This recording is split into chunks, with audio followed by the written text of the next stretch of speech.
आप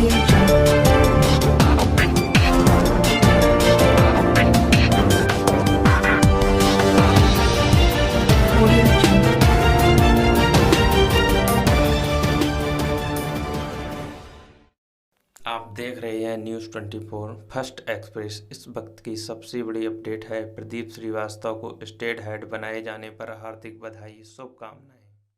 नमस्कार, आप देख रहे हैं न्यूज़ 24 फर्स्ट एक्सप्रेस और मैं हूं आपके साथ मानवी ठाकुर। शुरुआत करते हैं आज की खास खबरों से। यूपी में विधानसभा चुनाव सिर पर है और गाजीपुर में पूर्व फौजियों ने सरकार के खिलाफ मोर्चा खोल दिया है। वे दिल्ली हावड़ा रूट को रोकने और चुनाव बहिष्कार की भी बात कह रहे हैं। सैनिकों का आरोप है कि रेल प्रशासन हमारी मांगों को गंभीरता से नहीं ले रहा है।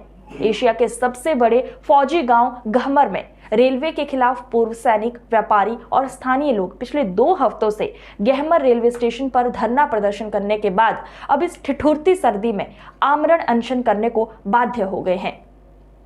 दानापुर रेल मंडल में पड़ने वाले स्टेशन पर सैनिकों का आरोप है कि रेलवे अधिकारी सिर्फ बात कर रहे हैं, काम नहीं कर रहे हैं। Gahmar railway station Delhi Howrah route का एक बहुत ही पुराना रेलवे स्टेशन है, जहां कई ट्रेनों का ठहराव कोरोना काल के बाद जब रेल सेवा शुरू हुई तब से बंद कर दिया गया है, जिससे क्षेत्रीय लोगों के साथ छुट्टी पर आने जाने वाले सैनिकों को काफी परेशानी का सामना करना पड़ रहा है। कुछ माह पूर्व भी पूर्व सैनिकों ने आंदोलन कर रेल चक्का जाम करने की मुहिम तेज की थी, तो स्थानीय प्रशासन के सहयोग से रेल विभाग ने उन ट्रेनों के ठहराव की बात मानी थी, जिसके चलते 2 ट्रेनों का ठहराव हुआ। लेकिन अभी 4 ट्रेनें कहकर भी नहीं शुरू हुई, जिसके चलते पिछले 4 जनवरी से पूर्व सैनिकों के साथ स्थानीय लोगों ने गहमर रेलवे स्टेशन पर फिर बैनर और टेंट लगाकर ट्रेनों के ठहराव की मांग करने लगे। अनशनरत पूर्व सैनिक और एसोसिएशन के अध्यक्ष मार्केंडे सिंह और अन्य सैनिकों ने कहा कि रेल प्रशासन उनकी सुध नहीं ले रहा है।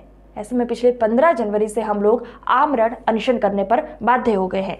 अगर 19 जनवरी तक हमारी बात नहीं मानी गई तो 19 को हम लोग दिल्ली हावड़ा रूट का चक्का जाम कर देंगे।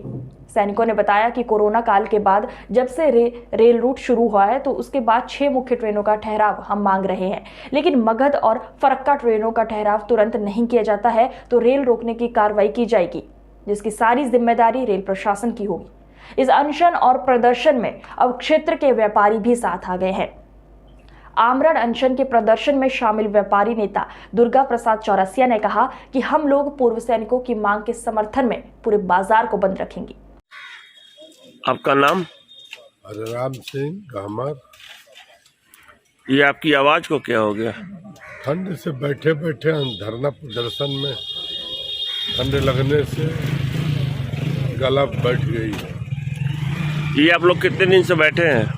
4 तारीख से बैठे हैं, 4 जनवरी से, और हमारे कुछ साथी 15 जनवरी से भूख हड़ताल पे हैं। अब तक कोई अधिकारी आया? हाँ, रेलवे के एक अधिकारी आए थे दानापुर से, जिससे हमारी पूरी टीम के साथ वार्तालाप हुआ। कुछ मौखिक आश्वासन उनके द्वारा मिला है, देखते हैं कब तक क्या होता है। अगर सुनवाई जल्दी नहीं हुई तो हम लोग फिर आगे की रणनीति तय करेंगे। आगे की रणनीति में क्या आप चुनाव को भी प्रभावित करेंगे? भाई, अगर हमारे जनप्रतिनिधि हैं या पक्ष हो या सत्ता पक्ष हो विपक्ष हो, अगर सहयोग नहीं मिलेगा तो हम आखिर गांव के लोग क्या करेंगे। लास्ट में हम एक संदेश देने का काम करेंगे कि नहीं, अगर राजनीतिक दल मेरा सहयोग नहीं करता इस इशू पर तो आप लोग चुनाव का बहिष्कार करें।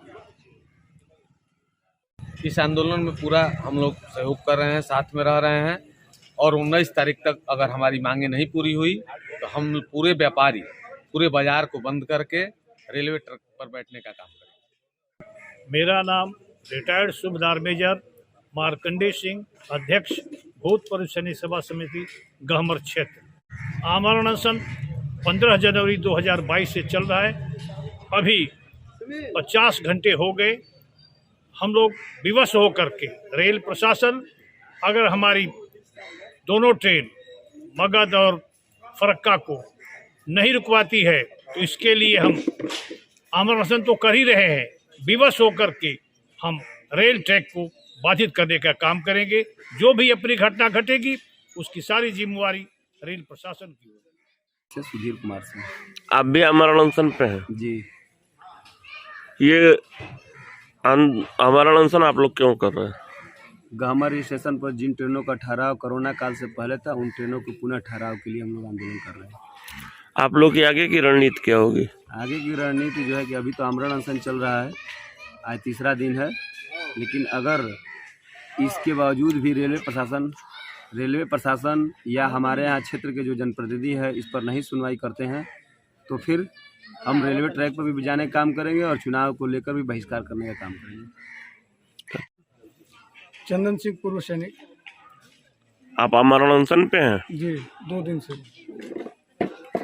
अभी आगे की रणनीति आपकी क्या है? यदि हमारी मांग को हमने 48 घंटे का समय दिया था कि जो 4 ट्रेनें हैं उसमें से 2 मगध और फरक्का 48 घंटे के अंदर यदि दे देते हैं तो हम अपना अनशन ख़त्म कर लेंगे और बाकी के लिए 1 महीने का समय दे दिया जाएगा। ऐसा हमारी समिति ने जो है फैसला किया है। लेकिन यदि ये डिसीजन 48 घंटे में नहीं होता है तो लगभग 48 घंटे पूरे होने वाले हैं, तो हम आगे की रणनीति जो है ट्रैक पर बैठने वाली वो हम समिति में डिसाइड करके और ट्रैक पर बैठने का कार्य करेंगे। आपके जो भूतपूर्व सैनिक के सेंट्रल वेलफेयर हैं, क्या वो भी इसमें इन्वॉल्व हैं? जी, हमारी बात 2 दिन पहले ही अभी हुई है अखिल भारतीय सैनिक महासभा के अध्यक्ष जी से, तो उन्होंने बोला है कि यदि हमारी मांगों को नहीं सुना जाता है और रेलवे का यही रवैया चालू रहता है, कायम रहता है, तो हम इसको राष्ट्रीय स्तर पर ले जाएंगे इस मामले को और रेल मंत्रालय का भी घेराव करेंगे। आज की खबरों में बस इतना ही। देखते रहिए न्यूज़ 24 फर्स्ट एक्सप्रेस। नमस्कार।